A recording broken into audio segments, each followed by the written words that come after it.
Oh my. If you are New York Knicks fans, you have to be pumped up. They are on a 5-game winning streak after acquiring OG Ananobi, and the team is just certainly clicking on all cylinders. They just blew out the Portland Trailblazers, and I know the Portland Trailblazers, they're not a good team, but they are looking dominant. They opened up the OG Ananobi era by beating the Minnesota Timberwolves, and the Timberwolves have looked lights out this year.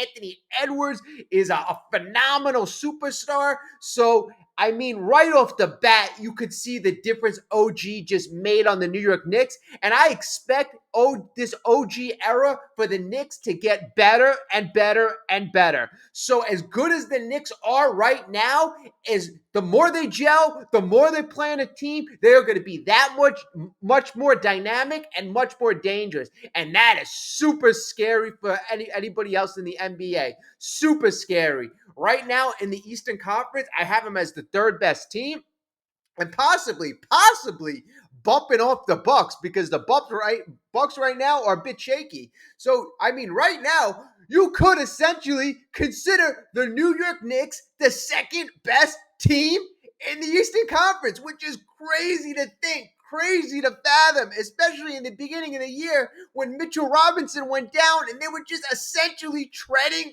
water. Well, I'm just over the moon with this trade, and I'm just super excited. I didn't know how to feel when it initially went down. I mean, R.J. Barrett and Emmanuel quickly, in their own rights, could have blossomed and could have bloomed into superior players themselves. They're both young, they're both homegrown talent, and when the trade initially happened, I'm like, oh no. But you know what? It has worked out, and it has worked out in a big way. So, I mean, this might be the definition of a trade that works out beautifully for both sides, right? And not only do we add a guy like OG, but we basically unlock other guys. I mean, Randall and Brunson are playing like two superstars. They are on the superstar level right now. And then you got guys like Quentin Grimes. I mean, Quentin Grimes was complaining in the beginning of the year about playing time.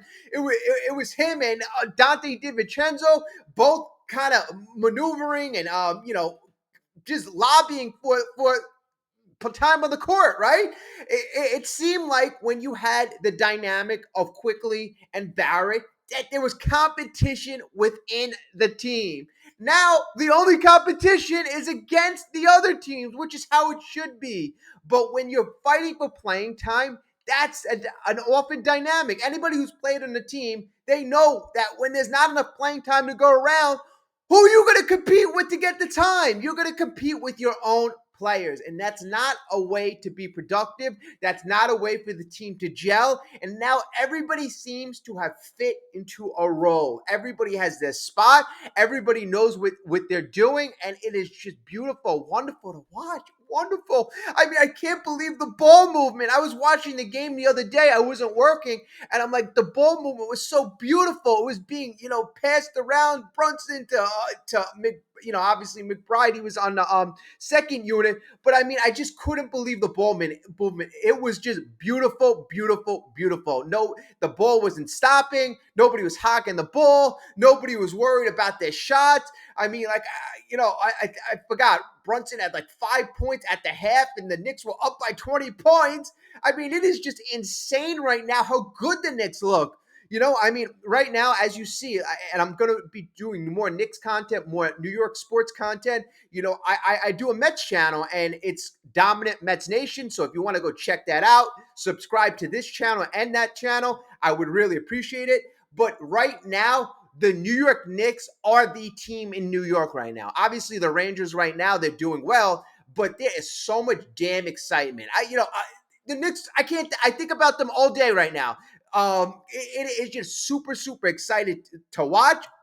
And I just can't wait to see what happens next. Now, I know the rumor is, are they going to go after Donovan Mitchell? Are they going to make a trade with Atlanta? There are players on the table that they could potentially go after, but how is that going to affect the chemistry? How is that really going to affect, them going in a positive direction? Because obviously, whatever the piece they go after, if they go after DeJounte Murray, is that going to elevate the team? Because that's the only point of making a trade. You want to elevate the team. Now, replacing Emmanuel Quickly's scoring off the bench, that is something that you think would be lacking, but McBride right now is shooting lights out. The guy's shooting close to near 60% from the three-point line. The guy looks like, he's basically challenging. You take the job away from me. Take it. I dare you. I dare you. Because I'm shooting lights out. The guy's playing defense. The guy's playing his heart out.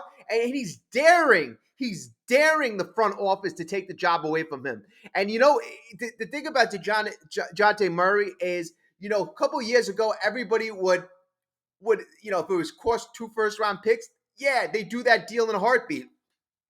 But right now, I mean, I really question the fit. I really do. I know he's a longer guy. He's 6'5". He should be able to play elite defense like he did in the past.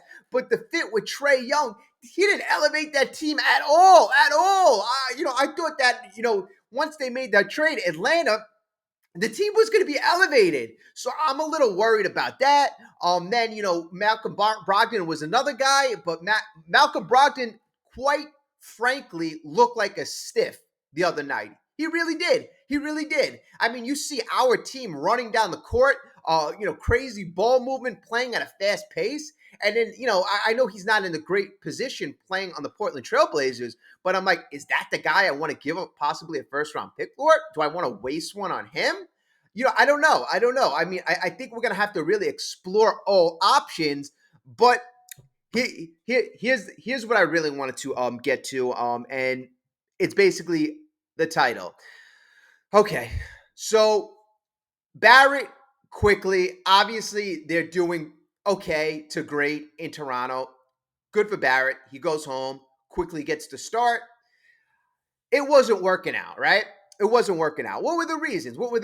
Well, you know what? You got guys who are ball dominant. Everybody was saying, you can't have Randall, you can't have Brunson, you can't have Barrett. They all want the ball in their hands. So everybody, there's not enough shots to go around. It can't happen. It can't happen. But I think it was more than that. I think it was a bit of, sort of say a clubhouse thing, or stuff going on with the bench. This team was awful clicky when RJ Barrett and Emmanuel Emmanuel Quickly was on the team. It was funny. Obviously, they're both good friends. And there was a bit of a dynamic where those guys would stay together. I don't know if that was what were the frustrations that Randall suffered in the last couple of years.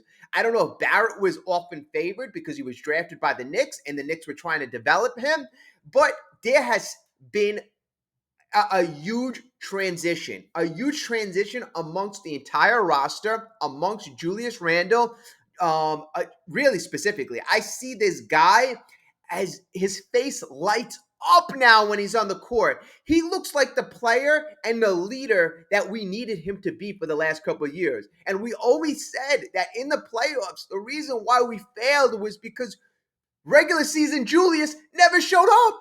And maybe there was a legit reason why he couldn't really show up. Maybe there was friction on the bench. Maybe he was upset that the ball was stopping in places where it shouldn't have stopped.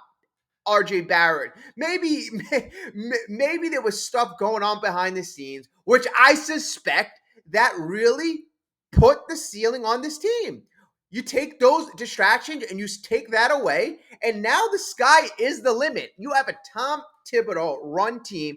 Tom Thibodeau, I got to give the guy credit. He is a defensive mastermind, and now offensively we're clicking. So you put all these different aspects gelling together. It is just exciting.